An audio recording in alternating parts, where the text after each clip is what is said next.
There are many more, and I will not cite very many of them. A couple, though. Brian Stubbs' development of a massive database in the Uto-Aztecan languages has revealed that Hebrew languages at one time in ancient America hybridized with at least one Mexican family of tongues.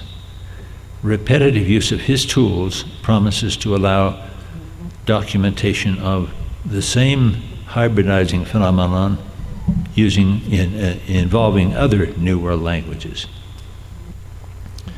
One area that I find begun, but barely, is the study of Nephite religion. I do not mean Nephite doctrine as interpreted from the point of view of the Restoration. I mean religion as it was experienced by the Nephites. We do not read the Book of Mormon in those terms. We tend to think, well, the Nephites pretty much thought the way we do, they just didn't have the language we have. Well, there's a little that has been done. One of the most interesting is Dan Peterson's treatment of Nephi's Asherah. He finds in Nephi's texts the existence of the same female divinity that has been proposed in research on the Jewish cult. Well, rather than try to explain that further, I'll just note that we have much to do to try to shed light from the fields of religious studies and textual studies and biblical studies over to make more sense of Nephite religion.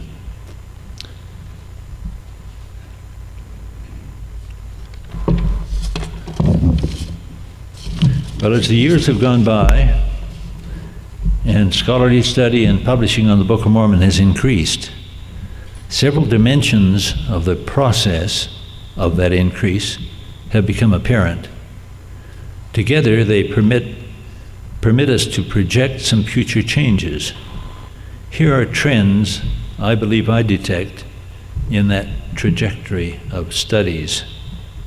There are 7 of them. They overlap to some degree, but not entirely. The first point, naive writings and thought that merely accepted notions that were common in the church about the worlds in which the Book of Mormon peoples lived have tended to be replaced by ideas that are more critical and analytical, from naivety to analytical and critical thought. The second point, questions that were formerly mainly apologetic or defensive against the challenges of critics over time have tended to be superseded by more original queries, as I indicated above. The third point, systematic, exhaustive studies tend to substitute for random probings. At one time, a bright idea was enough to think somebody should say something new about the Book of Mormon. Now we tend to feel one must at least see what everyone else has said on the subject first, and then perhaps to combine our efforts with someone else's efforts. Standalone or one-shot research results are likely to become part of a cumulative body of findings. Book of Mormon studies consist not just of one item, 2 items, 3 items, 4 items, but a cumulative body that is more and more integrated or interrelated. Works that are based in a single discipline, academic field, or those that use only a single research tool tend to be replaced by contributions of wider scope that combine the methods and findings of multiple fields, methods, and specialists. Sixth, lone wolf scholars tend to become rarer. Their place has been taken increasingly by study teams or cooperative groups that by sharing their findings advance farther and faster. And seventh, adequate public level communication of results becomes more difficult or unlikely as the complexity of the results increases.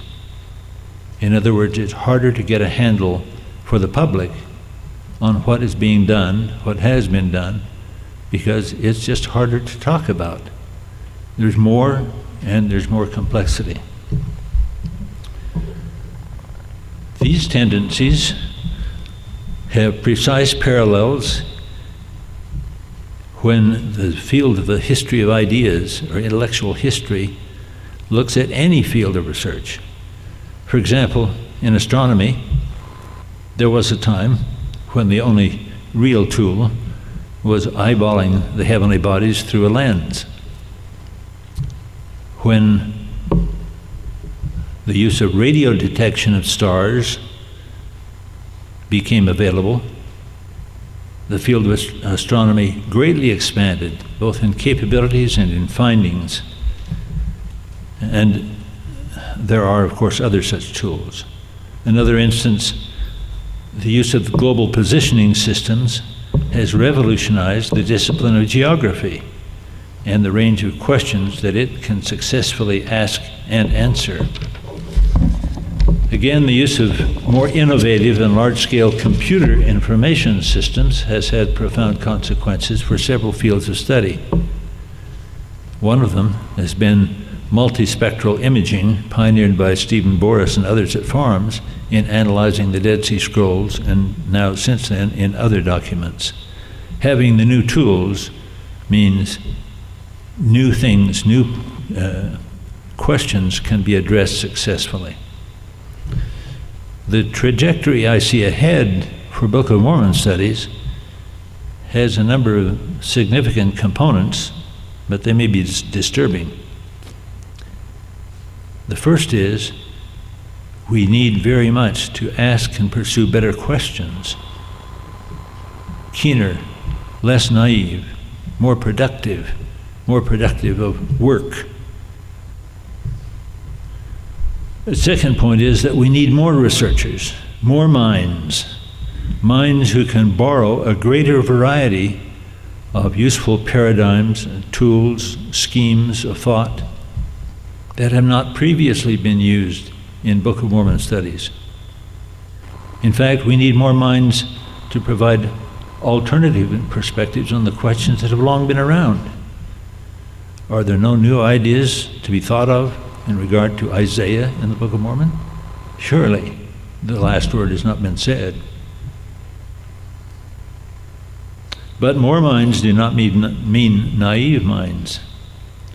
Whoever will provide new and productive results must become thoroughly conversant with the best of what has been done. To do that, they must read all of the relevant literature, all of it. Unfortunately, in the field of Book of Mormon studies, there are not many good tools to allow that to be done well. For instance, when one consults the comprehensive bibliography on the Book of Mormon, prepared for Farms by Perry, Miller, and Thorne,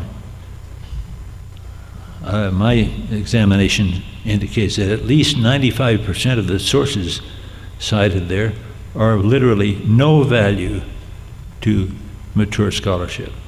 They're passé, except for a few. This does not mean that earlier students should be disrespected. They did the best they could, but they had limited tools with limited results. It seems unlikely that for the foreseeable future there will be much increase in the number of professional, or at least professorial, researchers on Book of Mormon topics. So there's a great need for avocational scholars, amateurs, if you will, ones who don't get paid for doing it. And at their best, these can be very good.